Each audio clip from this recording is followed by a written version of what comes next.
وہ تمہیں مایا کو یونیورسٹی لے کر جانا ہے۔ صدیقی صاحب نے ناشتے کی میز پر اخبار ایک طرف رکھتے ہوئے انتہائی اسپاٹ لہجے میں حکم صادر کیا۔ ارمان جو کھانے کی پلیٹ میں بے دلی سے چمچ ہلا رہا تھا وہیں رک گیا۔ اس کا ہاتھ فضا میں ہی منجمد ہو گیا اور اس نے بڑی حیرت اور ناگواری سے نظریں اٹھا کر اپنے بابا کی طرف دیکھا۔ بابا، یہ میں نہیں کر سکتا۔ صدیقی صاحب نے اپنی چائے کی پیالی لبوں سے لگاتے ہوئے اسے سوالیہ نظروں سے دیکھا تو ارمان نے اپنی بات جاری رکھی۔ میں نے آپ کے کہنے پر نکاح کر لیا، کیا یہ کافی نہیں تھا؟ یہ کیا کم تھا کہ اب آپ مجھ پر مزید ذمہ داریاں ڈال رہے ہیں؟ مجھ سے اس سے بڑھ کر اور کیا قربانی چاہتے ہیں آپ؟ میں نے اپنی مرضی، اپنی خوشی، سب کچھ تو آپ کے قدموں میں رکھ دیا ہے۔ اب یہ ڈرائیوروں والے کام مجھ سے نہیں ہوں گے۔ گھر میں اتنے ملازم ہیں، ڈرائیور فارغ بیٹھے ہیں، کسی کو بھی کہہ دیں وہ اسے چھوڑ آئے گا۔ ارمان کا لہجہ تلخ ہوتا جا رہا تھا۔ وہ پہلے ہی اس زبردستی کے رشتے سے نالا تھا اور اب یہ نیا حکم اس کے صبر کا پیمانہ لبریز کر رہا تھا۔ صدیقی صاحب نے چائے کا کپ میز پر رکھا اور بہت سنجیدگی سے اپنے اکلوتے بیٹے کو دیکھا۔ دیکھو ارمان، ڈرائیور اور شوہر میں فرق ہوتا ہے۔ تم نے اس لڑکی سے نکاح کیا ہے تو اس رشتے کو نبھانے کی کوشش بھی کرو۔ وہ تمہاری بیوی ہے، کوئی غیر نہیں جسے ڈرائیوروں کے حوالے کر دیا جائے۔ ذمہ داری اٹھانا سیکھو۔ اپنے بابا کی یہ بات سن کر ارمان غصے سے وہاں سے اٹھ کھڑا ہوا۔ کرسی پیچھے گھسیٹنے کی زوردار آواز آئی۔ کمال ہے بابا، آپ ابھی تک اس بات پر اٹکے ہوئے ہیں۔ میں نے آپ کو پہلے بھی کہا تھا کہ یہ نکاح صرف کاغذ کے ٹکڑے تک محدود رہے گا، لیکن آپ شاید میری بات سمجھنا ہی نہیں چاہتے۔ میں جا رہا ہوں، میرا دماغ خراب ہو چکا ہے اور اب مجھ سے ناشتہ نہیں کیا جائے گا۔ بیٹھ جاؤ ارمان اور ناشتہ مکمل کرو۔ صدیقی صاحب نے اسے سختی سے ٹوکا، لیکن ارمان پر اس وقت جنون سوار تھا۔ نہیں بابا، پیٹ بھر گیا ہے میرا۔ آپ نے صبح صبح میرا موڈ خراب کر دیا۔ اب مجھے آفس کے لیے دیر ہو رہی ہے۔ یہ کہہ کر وہ تیزی سے ڈائننگ روم سے باہر نکل گیا۔ اس کے قدموں کی دھمک اس کے غصے کی عکاسی کر رہی تھی۔ بیگم صدیقی جو کچن سے تازہ پراٹھے لے کر آ رہی تھی ارمان کو یوں غصے میں جاتے دیکھ کر پریشان ہو گئی۔ وہ پلیٹ میز پر رکھ کر فوراً ارمان کے پیچھے لگ گئی۔ ارمان بیٹا رکو تو صحیح، ناشتہ تو کر لو، تم نے کچھ کھایا بھی نہیں ہے بیٹا، میری بات تو سنو۔ ارمان کی ماں پیچھے سے آوازیں دیتی رہ گئی، لیکن ارمان نے مڑ کر بھی نہیں دیکھا۔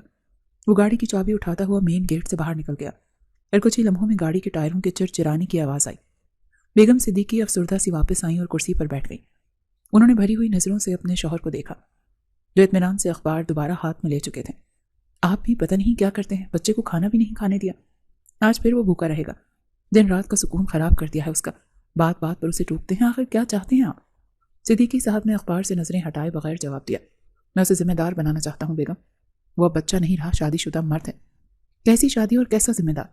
آپ جانتے ہیں وہ اس شادی سے خوش نہیں ہے۔ آپ نے زبردستی اس کے گلے میں پھندا ڈالا ہے اور اب امید کر رہے ہیں کہ وہ خوشی خوشی ناچتا پھرے۔ اس کی بھی اپنی زندگی ہے، اپنی پسند ہے، لیکن آپ نے تو قسم کھا رکھی ہے کہ اس کی ہر خوشی کا گلا گھونٹنا ہے۔ بیگم صدیقی کا لہجہ شکوہ کنا تھا۔ انہیں اپنے بیٹے کے اترے ہوئے چہرے اور خالی پیٹ جانے کا بہت دکھ ہو رہا تھا۔ تم اسے بگاڑ رہی ہو بیگم، اگر میں اسے اپنا سمجھاتا تو وہ کبھی نہیں سمجھے گا۔ مایا اس گھر کی عزت ہے اور ارمان کی ذمہ داری۔ بس یہ بات جتنی جلدی سمجھ آ جائے اتنا ہی اچھا ہے۔ اس کی بھی اپنی زندگی ہے، اپنی پسند ہے، لیکن آپ نے تو قسم کھا رکھی ہے کہ اس کی ہر خوشی کا گلا گھونٹنا ہے۔ تم بلا وجہ میری حمایت یا مخالفت کرنے کے بجائے اسے سمجھایا کرو۔ میں اسے کیا سمجھاؤں؟ وہ پہلے ہی آپ کی ضد کی وجہ سے اتنا پریشان ہے۔